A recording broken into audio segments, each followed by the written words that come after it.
Pues a mí me gustaría hablar de un tema que creo que tiene muchísima importancia, es el valor de la disciplina. Cuando hablamos de la disciplina, hablamos de la creación de nuevos hábitos. Hay algo que ninguno de nosotros podemos evitar, que es el hecho de que los hábitos al final son los que afectan de una forma directa a nuestra vida. Y la pregunta es ¿por qué afectan tanto? Y la respuesta es muy sencilla, porque crean determinados circuitos en el cerebro, y una vez que ese circuito se ha creado, es como si de forma natural la información tendiera a transcurrir por ahí. De las cosas más devastadoras que existen por el enorme impacto que tiene el ser humano es la desesperanza, es decir, verse en un túnel sin siquiera intuir la posibilidad de que haya un poco de luz. Sabemos perfectamente que cuando alguien cree, incluso situaciones muy complicadas, situaciones muy desafiantes, muy difíciles, que puede haber una luz aunque no la vea, y tiene esa fe en que antes o después encontrará el camino, encontrará la salida, y poco a poco va dando pasos, pues al final lo consigue en muchísimos casos. Y a mí me gusta pues comentar algo que es que el regalo de la fe es que al final se te permite ver lo que primero has creído, ¿no? Esta consistencia, esta insistencia personal, elegida libremente, de meterte en un proceso de mejora, creo que es esencial. Esa voluntad, esa ilusión por mejorarse, por completarse, por desarrollarse, creo que es algo que todos podríamos poner en nuestra vida, dando pequeños pasos. Y es primero desaprender y luego reaprender. Claro, porque ten en cuenta que lo que estamos haciendo es cambiar nuevos circuitos. Entonces tenemos que desaprender ciertas pautas, que son inclinaciones que sentimos para movernos en una dirección determinada, y empezar a cambiar otros circuitos, empezar a generar nuevas posibilidades. Esto es un proceso de desaprendizaje, nadie dice que sea fácil, es sencillo de explicar, no es fácil de hacer, y poco a poco se van construyendo nuevas conexiones. ¿Y se puede aprender a tener fuerza de voluntad? Sí. Cuando en alguna sesión de coaching alguien me decía, Mario, estoy totalmente bloqueado, no hay nada que yo pueda hacer, les decía una pregunta que les lanzaba una pregunta que no es para nada genial, pero tiene un gran poder movilizador. Les preguntaba, ¿cuál es el paso más pequeño que te atreves a dar? Y siempre hay un paso, por pequeño que sea, que alguien puede dar. En el momento en el que alguien da un paso, por pequeño que sea, es decir, en el momento en el que actúa, en el que hace algo, eso que desde fuera parece que es insignificante, a nivel mental no lo es, porque solamente aquella persona que cree que puede, hace eso, dar un pequeño paso. Y a partir de ese pequeño paso se va conquistando territorio. Es decir, para mí la libertad de una persona es una conquista diaria. No podemos darlo por hecho, porque muchas veces nuestros propios automatismos nos quitan la libertad. A mí me parece maravilloso, independientemente de la edad que se tenga, que cada uno elija libremente en qué quiere mejorar. Se enfoque en eso y poquito a poco dé pasos para alcanzarlo. Es decir, pensar en grande y actuar en pequeño. No importa que sean pasos de bebé, pero tu visión, aquello que tira de ti, es algo muy grande. Pero eso es lo que me gustaría transmitir aquí, ¿no? Esa ilusión, esa esperanza de que hay un camino y de que hay una mejora posible, siempre que se tenga el compromiso firme en dar esos pequeños pasos cada día. Aquella persona que de verdad está ilusionada por un objetivo, que en principio parece demasiado grande, si persiste, si sigue, está creciendo como ser humano, su mente está cambiando, y si está cambiando su mente, está cambiando su vida. ¿Cuáles son esos 3 superpoderes que tenemos todos para ser felices, Mario? Bueno, yo creo que el primer superpoder es el superpoder de ilusionarte, es decir, lo que es la inspiración, lo que ha movido y moverá al ser humano, un proyecto, una propuesta, una visión que le trascienda, es decir, que no terminen en el yo, mío, para mí. Lo segundo que le mueve es la capacidad de poner en marcha su creatividad, su capacidad de comprensión en profundidad de aquellas realidades que no son evidentes. Y el tercer superpoder que tiene es el superpoder de ponerse en marcha siendo inasequible a lo que es el fracaso, es decir, no levantándose cada vez que se cae. esta capacidad del ser humano de ir aprendiendo a medida que se cae, es algo que nos ha ayudado a lo largo de toda nuestra historia. Lo que pasa es que muchas veces o no estamos suficientemente inspirados porque no tenemos una visión, o no ponemos en marcha el proceso creativo y ni siquiera tenemos una estrategia para avanzar en un terreno nuevo, o sencillamente pensamos que las cosas suceden solas, sin un esfuerzo y una dedicación por nuestra parte. Si usted se despierta un día, Mario, sin ganas de levantarse y afrontar el día, ¿qué hace? Una de las estrategias que... ¿Alguna vez pasa, verdad? Claro que pasa. También a usted. No, por supuesto que a mí, supuesto que a mí, y a veces con más frecuencia de la que me gustaría. Lo que pasa es que uno tiene que tener primero una inspiración, una estrategia y un entrenamiento. La inspiración es saber que en ese día se pueden abrir posibilidades que ni siquiera te imaginas. ¿Quién soy yo para decir que ese día no va a ser un día extraordinario? ¿Cuál es la estrategia que utilizo? Pues, por ejemplo, algo tan sencillo como pensar en 5 personas a las que yo realmente expresaría gratitud.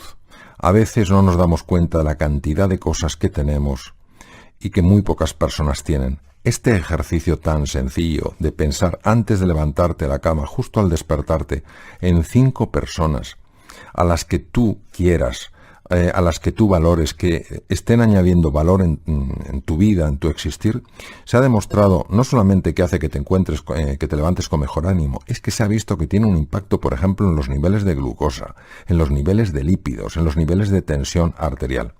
Y la parte de entrenamiento es que esto no es un día agradezco y el otro no. Es decir, si me lo tomo en serio, digo, si esta estrategia realmente tiene sentido y me explican por qué tiene sentido, por lo menos tengo que darle la opción de que funcione. Esto de lo voy a probar a ver si funciona, lo pruebo un día y si no ha funcionado como me gusta, no sirve, eso es la excusa fácil para mantenerse atrapado en modelos viejos, mentales, que nos tienen muchas veces tremendamente esclavizados. Comer bien y hacer ejercicio, esas dos cosas, ¿cuánto pueden influir en nuestra felicidad? Comer bien y hacer ejercicio no sabemos hasta qué punto pueden influir en la felicidad, porque en la felicidad influyen 3 factores.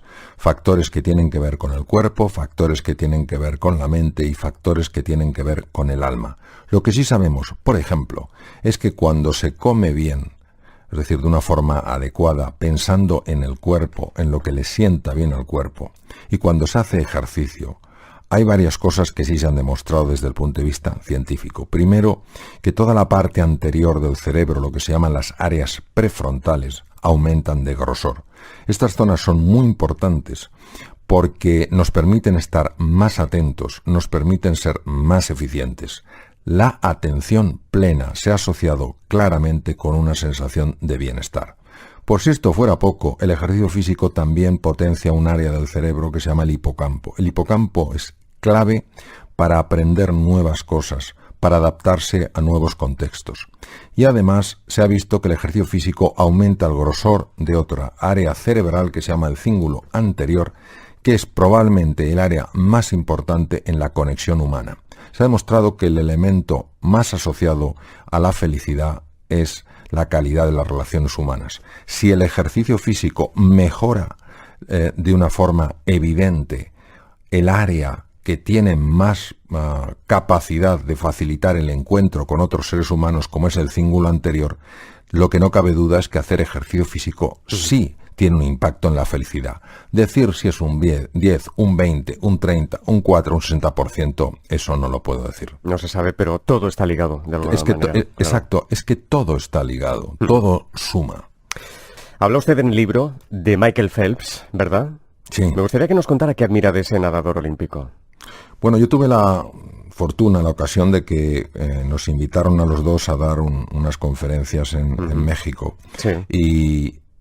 Y escuchándole, pues él sencillamente reveló algo que nos puede parecer evidente, pero cuando te lo dice el atleta que más medallas tiene en toda la historia de las Olimpiadas, pues se le presta especial atención. ¿Y qué dijo? Y él hablaba de la increíble importancia de entrenar, que él había, desde que empezó a nadar, había entrenado todos los días de su vida, fuera Nochebuena, el día de Navidad, fuera el día de Acción de Gracias, fuera el 4 de julio, cualquier día él entrenaba. Y que esto era la clave del éxito. ¿Qué ocurre? Que muchas veces cuando vemos a alguien que ha triunfado a semejante nivel como Michael Phelps, tendemos a pensar que son solo sus cualidades físicas o tal. Sí, que no hace nada más, ¿no? O su inteligencia, o que, bueno, que entrena, pero no que entrena a tal nivel. Entonces, claro, muchas veces esta es la parte que menos se expone porque es la parte menos apetecible. Lo que nos gusta son las medallas, el triunfo, los éxitos, pero esa parte... Digamos que el sudor no es atractivo, claro, ¿no? Claro, el sudor no es atractivo. Entonces, cuando una persona renuncia a presentarse como alguien, digamos, de otra galaxia, con unas cualidades únicas, casi convirtiéndose como en un ídolo de la humanidad, y presenta este aspecto tan humano del sacrificio constante, de la dedicación ininterrumpida, pues francamente uno descubre varias cosas. Primero, que llegar a cierto nivel en la vida, a cierto nivel de éxito, pide una enorme dedicación. Y segundo, que quien no esté dispuesto a poner esta dedicación no podrá llegar probablemente a hacer realidad sus sueños. No basta solo la inspiración y tener una buena estrategia. Hay que estarse entrenando constantemente. Cada vez hay más gente que vive sola, Mario, ¿verdad? Bueno, primero, resulta verdaderamente paradójico que en una época con tantísima comunicación haya tanta soledad. Y es por una sencilla razón. Es porque la comunicación que estamos teniendo es tremendamente superficial y el ser humano tiene anhelo de una conversación más profunda, de un encuentro más enriquecedor. La soledad puede llegar a matar. ¿Por qué? Porque el ser humano es un ser de encuentro y cuando tú te sientes solo, se activan con mucha facilidad partes de nuestro sistema nervioso que solo se activan cuando uno se siente en peligro, cuando uno se siente aislado. ¿Cómo se combate? Pues primero siendo sensibles a esto, siendo sensibles a que hay personas que se sienten solas y buscando formas de transmitirles que no están solas. A veces es una llamada, una sencilla llamada que para alguien no es nada, pero para una persona que se siente sola es un mundo. Otras veces efectivamente es mandándoles mensajes perfectamente a través de la radio diciendo no estás sola, estamos contigo. Cuando el ser humano tiene anhelo de encuentro, hasta la cosa más pequeña puede marcar una enorme diferencia. Y sobre todo eso, ser sensibles a un problema que es enorme, porque quien se siente solo no va por ahí con un megáfono contándolo. Hay que tener esa agudeza sensorial para descubrirlo y hacer ese pequeño esfuerzo, un esfuerzo sin ruido, un esfuerzo sin parafernalias, para que esa persona sienta que hay alguien que se ocupa, que hay alguien que se preocupa, que hay alguien que está, a lo mejor en la distancia, pero aún así que piensa en ella. ¿Los cambios, los retos, son necesarios y es normal que nos den algo de miedo? El cerebro humano está tan preparado para los cambios que hay uno de los dos hemisferios del cerebro, de las dos partes que tiene el cerebro, el hemisferio izquierdo y el hemisferio derecho, hay una de ellas, que es el hemisferio derecho, que está especialmente diseñado para adaptarse a los cambios. Si es así, si el ser humano es hijo del cambio, si estamos aquí porque hace 1 millón de años una serie de seres intrépidos, con herramientas prácticamente ridículas, con un conocimiento del mundo más que limitado, se atrevieron a abrazar un mundo desconocido, ¿qué es lo que nos hace tan resistentes al cambio? Y aquí hay que entrar en otra dimensión, mucho más sutil, porque es una dimensión metafísica. Es una figura que tenemos, una especie de programación mental que se llama ego. Entonces, el ego busca sobre todo controlar, busca la seguridad, busca la certeza, busca el estatus, busca el reconocimiento, busca encajar como sea. Y todo lo que sea un cambio, todo lo que sea abrirse a la incertidumbre implica descontrol. Implica a lo mejor perder estatus, porque claro, ya no puedo demostrar lo que sé en un terreno en el que no sé. Puedo perder reconocimiento. A lo mejor me exige entrar en contacto con otras personas y no, digamos, entre comillas, con mi antigua tribu. Y el ego se rebela contra esto. Claro, el ego tiene mucha fuerza porque de alguna manera utiliza todo lo que es la arquitectura cerebral para que experimentemos un proceso de cambio como una amenaza.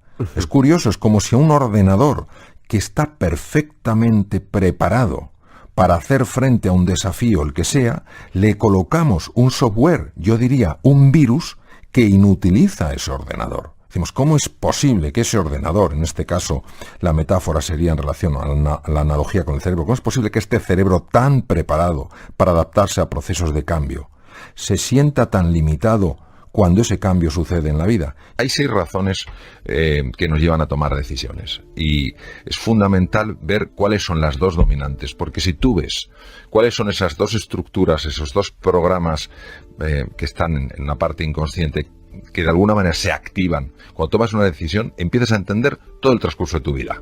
Y cuando tú ves eso, puedes empezar a tomar decisiones de otro tipo. ¿Por qué? Porque quieres llevar tu vida a otro lado. Uno de los motivos es la búsqueda de la seguridad, de aquello que a ti te da seguridad, de aquello que te permite mantener el control. Por ejemplo, hay personas que no toman decisiones de cambiar algo en su vida, no porque eso que quieren cambiar no sea interesante, sino porque para ellos es prioritario mantener la seguridad. Cuando una persona se da cuenta de que esto tiene tanto peso, pues también se da cuenta de que así no se puede crecer. Que si una persona no se atreve a hacer cosas diferentes, nunca crecerá por mucho que valga, ¿no? La segunda, y esta es muy importante de resaltar, es la búsqueda de protagonismo, de estatus, de reconocimiento. Hay personas que toman muchas decisiones en este sentido, aparentemente por una razón, pero en realidad lo que está en el trasfondo, lo que está debajo, es la necesidad de ser el punto de referencia, de mantener el protagonismo de las cosas. Que a todos nos gusta que nos reconozcan, a todos nos gusta que nos valoren, por supuesto. Si esa persona se obsesiona en el reconocimiento, pues por ejemplo, y en la valoración, no tolerará que haya nadie a su alrededor que tenga pensamiento propio. No lo tolerará. Y claro, ¿qué ocurre? Que al final esta persona se quedará sola y se planteará por qué la gente no quiere estar ahí, ¿no? Y ese es el punto de intensidad. El tercero es la pertenencia, es decir, todos queremos ser acogidos por el grupo. Yo vengo aquí, estoy tan a gusto, ¿qué tal Mario? No sé qué tal cual. Claro, si yo estoy absolutamente obsesionado porque se me acoja, porque se me dé cobijo, rehuiré por completo el conflicto y llegaré a secuestrar mi propia voz. Luego hay otra necesidad en el ser humano que también la intentamos cubrir con nuestras decisiones, que es hacer frente a los desafíos, es decir, la aventura, conocer cosas diferentes. Esto está muy bien. Si una persona lo lleva al extremo, pues puede poner en riesgo su vida y puede poner en riesgo la vida de otras personas. El quinto es el crecimiento. Para nosotros es importante aprender, sentir que estamos evolucionando, sentir que de alguna manera vamos mejorando. Si lo conviertes en una obsesión, pues a lo mejor te conviertes en la típica persona que lo único que quieres es ser el que más sabes, el que más crece, y no ayudas a otras personas a crecer. Muchas veces yo he visto en empresas que las personas se quejan de que no se les ayuda a crecer, no se les da oportunidad de crecer. Y la sexta es la contribución, es decir, cuando tú te das cuenta de que tienes una misión de ayudar a los demás, de hacer algo por los otros. Si esto, que es en principio muy loable, lo llevas al extremo, puedes llegar hasta olvidarte de ti mismo. Entonces llegas a una especie de autoinmolación, que eso no es equilibrado. Hay una frase que dice, sin agallas no hay gloria. ¿Estás de acuerdo, Mario? Pues francamente yo diría que sí. Es decir, en una ocasión Winston Churchill dijo que la virtud más importante era el coraje, era la valentía, porque de esa virtud derivaban el resto. Para salir de la zona de confort, para atrevernos a explorar algo nuevo, para abrazar la incertidumbre y el cambio, necesitamos una cierta dosis de valentía. Es decir, no hay que ser grande para empezar, pero sí hay que empezar para ser grande. Y ese empezar es un acto para mí de valentía, es dar un paso hacia adelante sin tener la seguridad de que controlas todos los factores. Por eso necesitas fe en ti mismo, necesitas confianza Y por eso para mí me parece que la valentía es una virtud y una característica tan importante. ¿Cómo debemos actuar si queremos cambiar una situación, pero nos falta este coraje, estas agallas que hablas en el libro? Porque, claro, hay gente que le da miedo los cambios. Yo no clasificaría desde mi punto de vista a las personas como valientes o cobardes, sino actos de valentía, actos de cobardía. Es verdad que el entorno de alguna manera nos influye. Lo que el entorno no hace es determinarnos, porque si asumimos que el entorno nos determina, entonces no podemos a la vez simultáneamente decir que el ser humano es libre. ¿Qué ocurre? Que para que aflore este valor, para que afloren estas agallas, tenemos que alcanzar un punto que a mí me gusta llamar de insatisfacción inspiradora. Es decir, llegar un momento en nuestra vida en que digamos, yo no sigo así. Yo voy a dar un cambio en mi vida sí o sí. Claro, esto no sucede si vivimos en una zona cómoda, en una zona familiar. O a veces tampoco hay que tocar fondo para tener este gesto de valentía, este gesto de audacia y sencillamente que algo, una lectura, una persona, un ejemplo, un programa, una película te inspire para creer más en ti y en las posibilidades de vivir una vida mucho más acorde con aquello que te hace ilusión. Doctor, muchas gracias, de verdad. Muchas gracias de corazón. Buenas Gracias. noches. Buenas Adiós. noches.